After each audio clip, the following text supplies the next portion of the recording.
I hope you had a good break. Short break, but a good break. I hope you're enjoying day 2 as much as I am. My name is Rayna. I'm humbled and honored to have been asked to share my experiences with such a dedicated group of people, so thank you for the opportunity.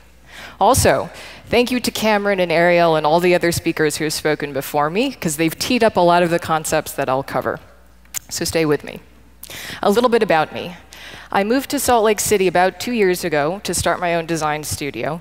Prior to that, I worked in San Francisco at Frog Design as a senior interaction designer and researcher, and then more recently led the design team at Westfield Labs as VP of their creative solutions. Now, when I think about my approach to research is with 3 lenses: that of a designer, a design strategist, and a manager. And if I were to describe what my role is on a research effort, it's really one of a facilitator. Now, when I talk about the word facilitator, you probably think of something a little bit like this. Maybe they're a third party, somebody outside of your company that comes in, maybe a little bit passive because they're not part of the initial genesis for why the workshop happened, and they're not responsible for what happens after. But to me, a facilitator is a little bit more active. I recently read a Fast Company article that gave the definition like this.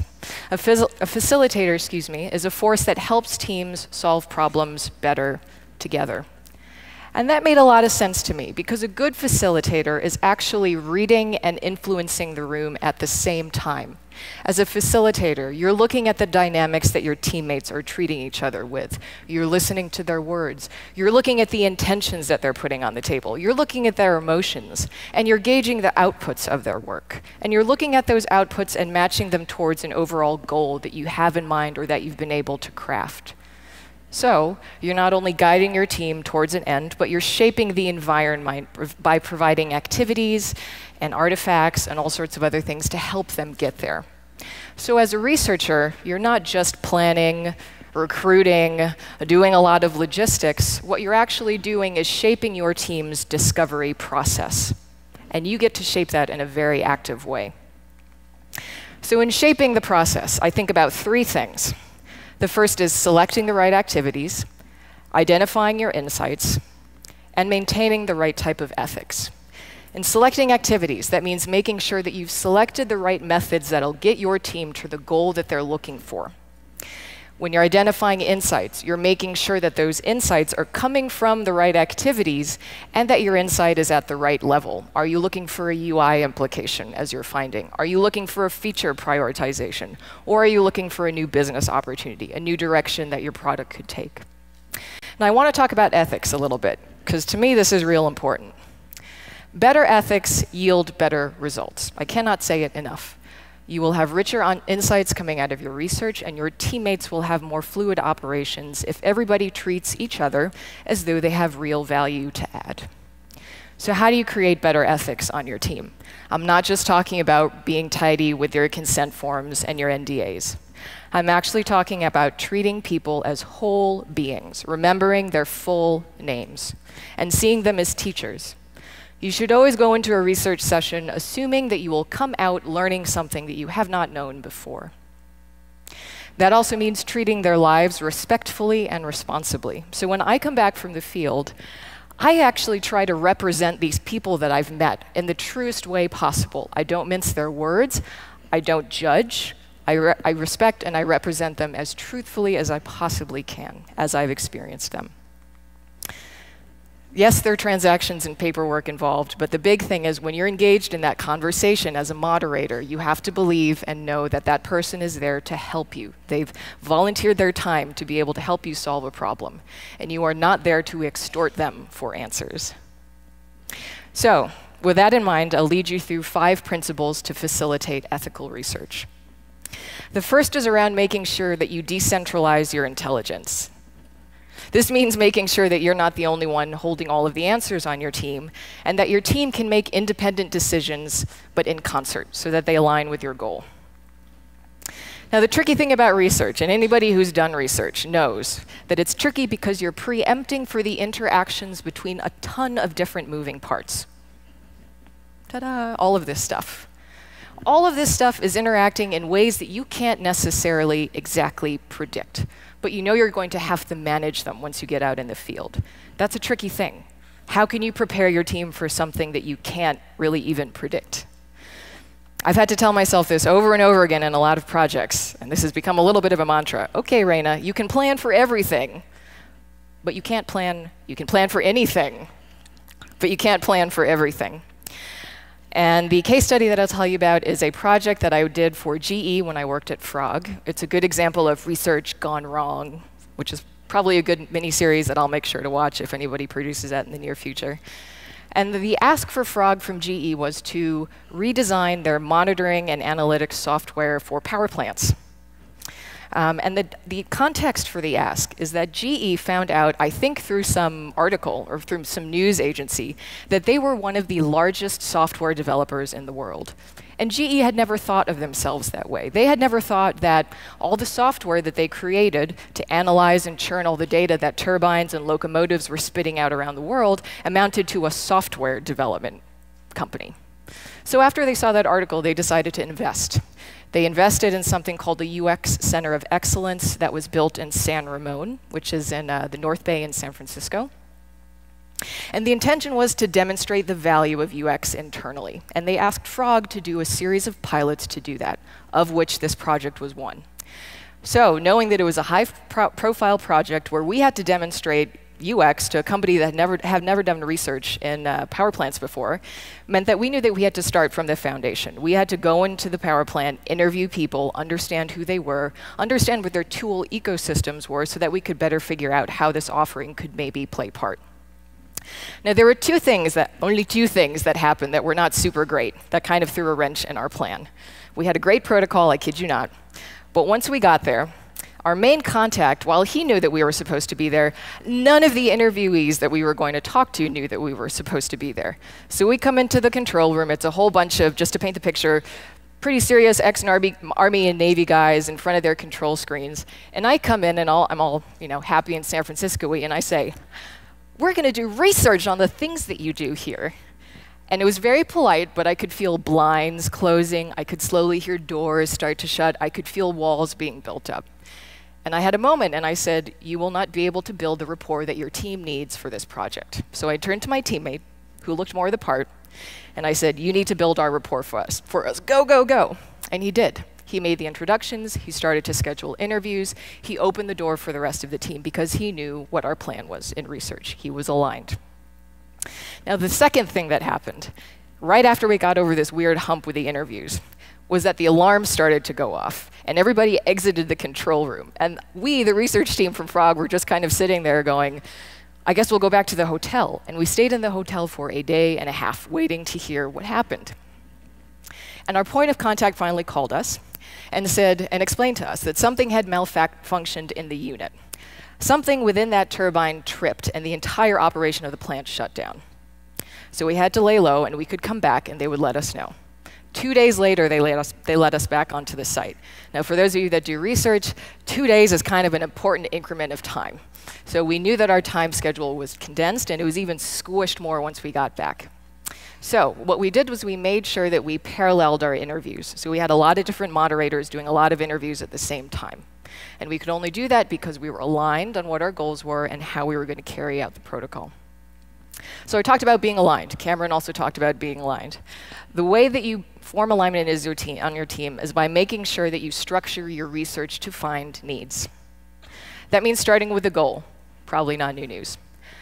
Maybe new news is that you have to understand the internal context for your research effort. What was it internally that made somebody say, I think we should go out and find out more about that? You have to know that before you craft your goal, before you go out into the field. Then what's helpful is knowing some outcomes. The outcomes are tangible deliverables. These are the things that are in your final research readout, that are the hows of your goal. How does your goal come out? How does it play? These three things together equal the why. And another thing that's helpful in determining the why is a hypothesis. I know sometimes in research I think, ooh, a hypothesis, it's going to color people's vision, it's going to thwart your teammates.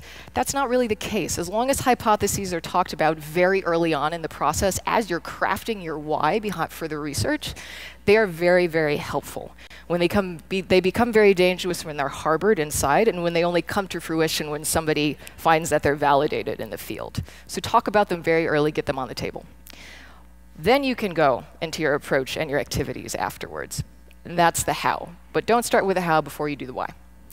To give you a little bit of an example with the GE case. So for the overall problem and context, that was what the UX Center of Excellence was doing. Our purpose for this entire effort was to demonstrate the value of UX internally.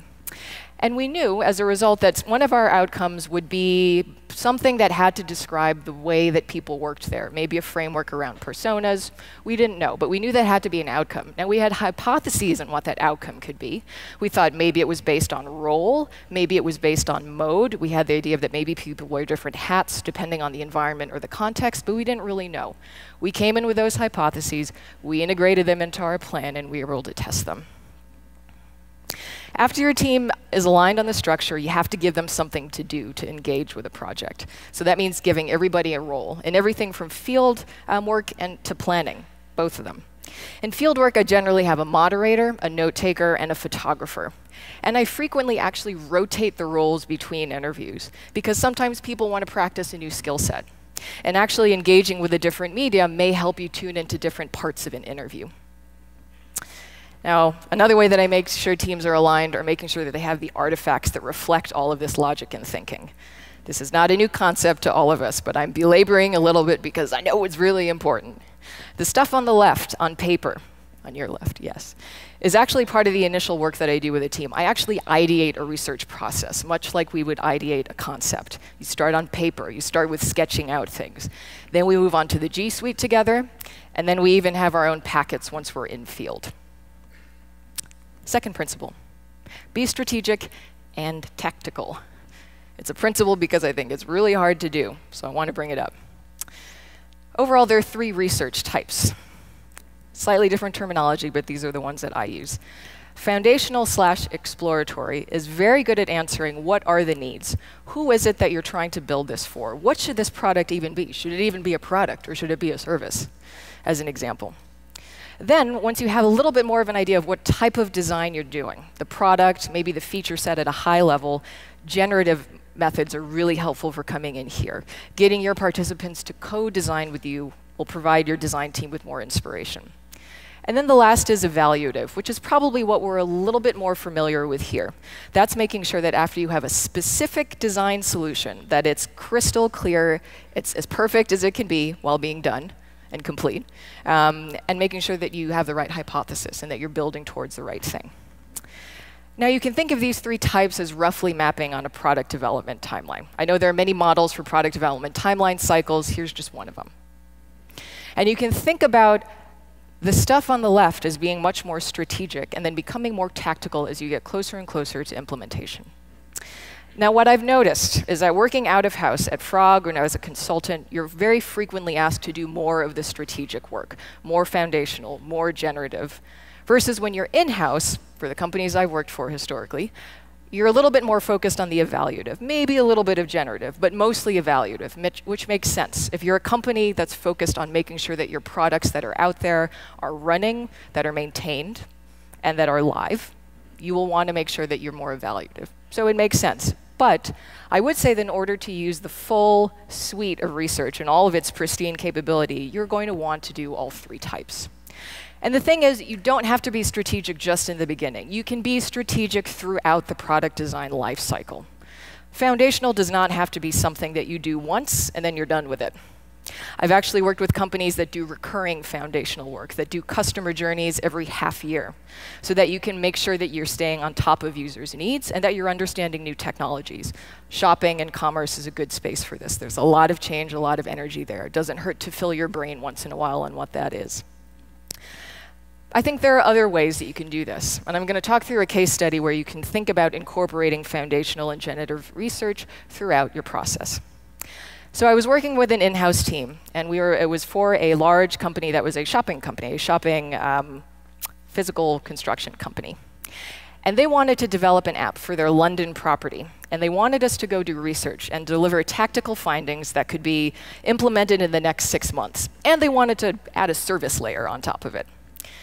So the design team and I couldn't help but look at each other and say, okay, we understand there's a tactical need, but why would you have an app for a shopping center? And what's London's culture of commerce like? How do they have, what kind of apps do they use? How do they treat shopping? Is it different?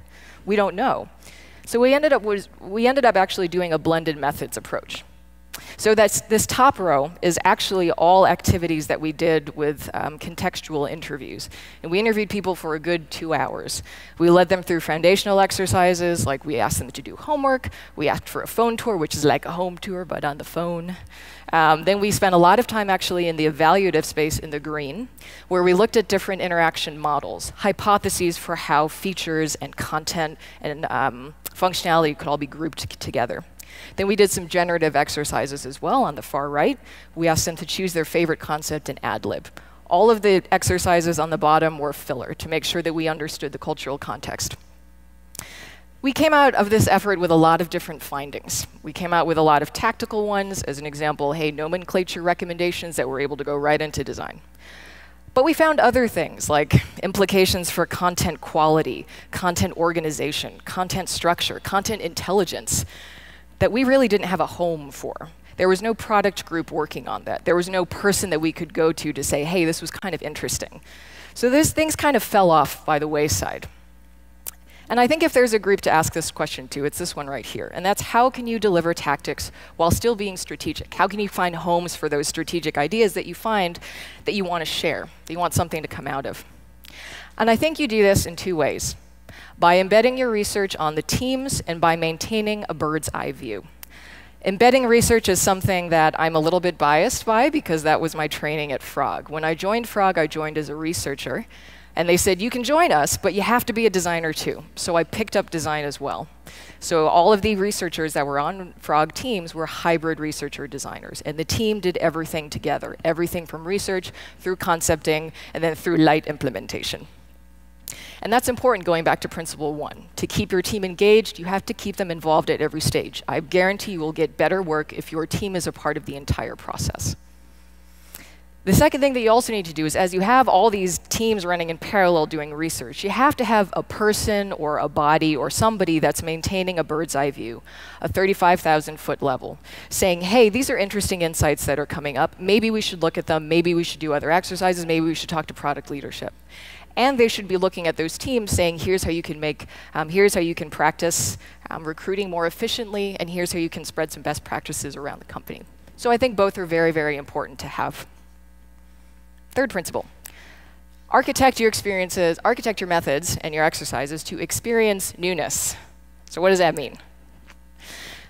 I think newness is important because the sense of newness is your seed for insight. You've probably felt this before. But when you go traveling and you're in a new place, maybe Salt Lake City, for the first 2 days, it feels like you've been there for a week. It feels like you've been there for a long time. Time seems to slow down. And that's because your brain is working on overdrive to make sense of all these new data inputs that it's collecting. It's looking at things, it's putting them together, it's piecing them, it's doing what it does best. It finds patterns, and it puts rationale and narratives behind it. That's the perfect space for your brain to be in research, is this kind of open, rapid input state. Because what tends to happen is the brain is very smart. And it starts to filter out things that it doesn't think you need to know about anymore, that you don't need to devote a lot of attention to. That's why you don't really have to think about your commute if you do it every day. You don't really think about putting your key in the ignition and getting off at that exit. Sometimes you just arrive at your desk and you just start your day, because the brain filters out what it feels like it already knows. And that is not good for research, because that means you will miss patterns. You will miss subtle things that you need to pay attention to. Now, it's easy to switch your brain into open mode when you're doing international research. So this is, if you're in Brazil, say, like we were here, your brain is already attuned to all sorts of new things: smells, languages, food, lighting, time change. Everything is new. But it's more difficult domestically, so you have to be a little bit more specific. I tell my teams domestically to make sure that you immerse yourselves in your participants' lives. Visit their homes. You will learn so much more about a person if you are sitting on their couch while they're narrating their life to you, while you're looking at their tchotchkes on their walls, the colors of the paint, and the pictures that they have. Your brain will remember so much more if you give it a couple more cues. Similarly, do the things they do. Shadow them. I do a lot of shadowing because it really helps. Even if they go to the same grocery store that you go to, ask them to go. They will take you down aisles and they will look at products in a different way. The third is you have to immerse themselves in the language that they use. Notice what they say. Listen to the verbs. Listen to the syntax. Listen to the narrative structure. Look at the things that don't really fit the way that you would normally communicate or explain something and ask them about it. Now, in the same way you have to open your team's minds, sometimes it helps to open up your participants' minds as well. That's why I do a lot of diary studies. Diary studies are really good at visualizing somebody's life in a way that they hadn't thought about before. Giving them the tools to co-design and create is also very good because it puts them in a new space. And asking the hard questions. This one's good. You have to ask the really hard, open-ended questions, the ones that make participants consider their lives in ways they haven't before. And then you have to be ready for the silence, because the silence is kind of the best part of the whole thing. It's a little bit of awkwardness mixed with a little bit of tension. And sometimes that just amount of electricity will spur someone to put a thought together in a way they hadn't thought before. And you would not have had that insight if you had filled that space with a question. So sometimes leave some room for them to think. Now, you have to ask the hard questions, because what you're looking for are needs. You're not looking for wants. Wants tend to be nouns. This was drilled into my head in school, so I'm going to slightly drill it into yours. That when you go out into the field, you're not looking for solutions. You're going out into the field to understand human behavior.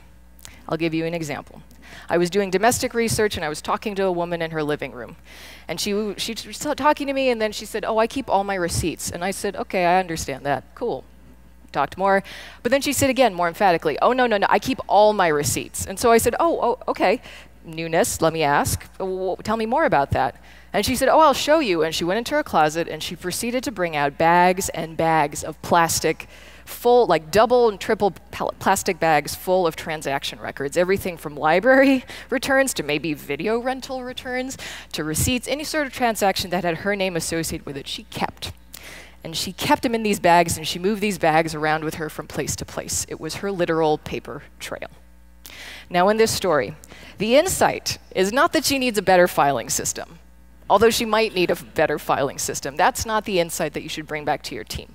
The insight is that she needs the security of knowing that she had a record of what she paid for. Does that make sense as a difference? Ooh, I saw lots of head nods. Yes. And that's because that's a need. That's at a different level. A better filing system will already send your team down a solution space. You'll come back from the field, you'll say, "Hey, they need a better filing system." And then everybody's going to go, "Oh, should it be hardware? Should there be tabs? Maybe it's software." And that's not the point of research. The point of research is to come back with these interesting nuggets about human behavior, synthesize those together, because this is just information from one person, and see if there are even bigger opportunity areas for you to tackle. Maybe security of knowing has what you paid for. Maybe that has implications for branding. Maybe that has implications for service models. Maybe it's not a product at all. You don't know yet. It's too early. So look for those needs. The fourth principle, synthesis, making synthesis kinesthetic. Synthesis is the bane of researchers' existence, but it's also the rich part. So we all know that there are different types of learners: visual learners, auditory learners, where they can just listen to something and understand it. I am a kinesthetic learner. And what that means is that learning happens when it's interpreted by the body. What does that mean? That means that I have to manipulate pieces of paper on a screen in order to internally organize my thoughts. That means if I'm listening to somebody, I have to have a conversation with them. I can't just absorb. Also, if I'm listening to something like a talk, I have to doodle. I have to take notes. I have to do something to make sense of it. And it turns out that being a kinesthetic learner is actually helpful because it's kind of like the lowest common denominator for all three learning styles. So if you practice kinesthetic methods, you kind of cover all your bases. So one example. I do a lot of visual facilitation with my teams. Live sketchnoting, real-time note-taking, there are lots of terms for this. The magic of this is that you start with a neutral canvas. You start with a blank piece of paper. Somebody says something. You record it word for word on that paper. That person feels heard. Then the next person talks, who's able to see what you wrote. Then they can build on that idea. You add another idea. Then people start adding, and they start building naturally because there's some tangible artifact that helps record the conversation. And people don't talk over each other again and again because they don't feel like they're being heard. There are a lot of different types of visual facilitation examples, everything from whiteboarding to frameworking on the far right, where you're actually creating schematics like timelines, 2x2s, flows. All those things are visual representations of insights that you see. Having a conversation is a very underutilized kinesthetic tool. A conversation is kinesthetic because you're emoting, you're engaging a conversation, you're reading somebody's emotions. It's very much a feedback cycle. And by doing that with your team, you create and share narratives, which is a way of linearizing all this disparate data.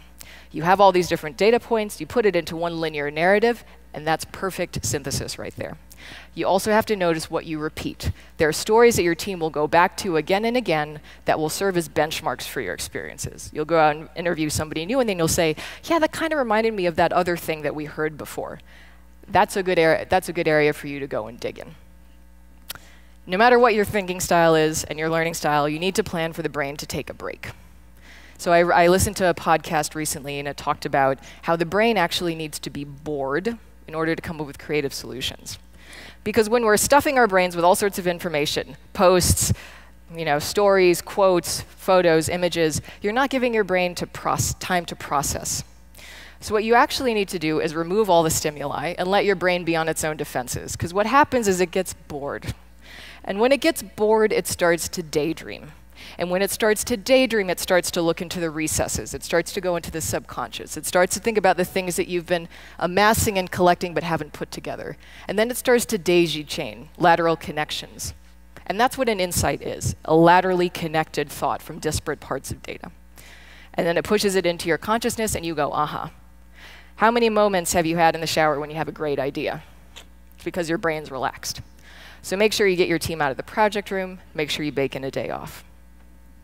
The last principle, we're starting right where we began, talking about people. The case study I'll walk you through is a good case study of what happens if you don't do any of the things that we discussed so far. None of them. This was a big international research project where we went to 3 different areas to understand cell phone usage. The biggest thing among them was that we weren't aligned on what our research was about. We had a lot of foundational things we wanted to answer. We had an equally large amount of evaluative things we wanted to answer. And over time, the protocol started to become inconsistent. We started to do the researching efforts differently. Everything started to go awry, and I wasn't quite sure what was happening. Great place to be in, right? It all came to a point when I was talking with one of my coworkers, and he looked at me after an interview and said, well, I didn't learn anything from that guy. And that's when I said, we're not treating this research correctly. We are going into the research effort looking for answers as opposed to understanding who these people are. We were looking to cherry pick specific solutions that we could copy and paste into a product roadmap and say we're done. That's not what research is about. You have to remember that you're having a conversation with people. So remember that your interviews are conversations. You have to take care of your transactions first, right at the beginning. Ideally, a third party does it for you. But if you have to do it, make sure that you do it right off the bat, because then your participants won't be assuming or thinking that you're going to pay them if they give you specific answers. Make sure your body language is open and at ease, no crossed arms, maintain eye engagement. Don't be afraid to go off script. Your protocol is a discussion guide, but it is not a bunch of boxes or papers for you to rifle through. And you can go off script because your participant knows best. You have to follow their lead. They will take you in new directions in your conversation that you would not have led them if you let them do that. You have to assume you know nothing in order to be led. And you have to take their truths as your truths. Even if they're telling you the wrong thing, even if they're telling you a lie, that is a truth that they want you to come away with, and you have to respect that. How many times in evaluative sessions has somebody done something you'd said, that's not right? You don't tell them that's not right. You say, oh, what did you expect to find there, right? And lastly, see your participants as whole. Understand their unique frame, their unique worldview that makes them who they are, and commit them to memory. Use their full name. Do not call them that guy with a red hat or that woman that we talked to on Tuesday. These are real people. Use their direct quotes, not anecdotes. Go back to your recordings and make sure you capture word for word what they said, and take portrait shots after your sessions. Find some nice lighting, find some nice space. Not only will they anchor your conversation, but they will fill your project room with happy faces at the end. So these were the 5 principles we talked about. Hopefully they were new in some ways and familiar in others. The last thought I'll leave you with is that when you do research, you're really out there to learn. You're not there to solve, because that's what happens next. Thanks very much.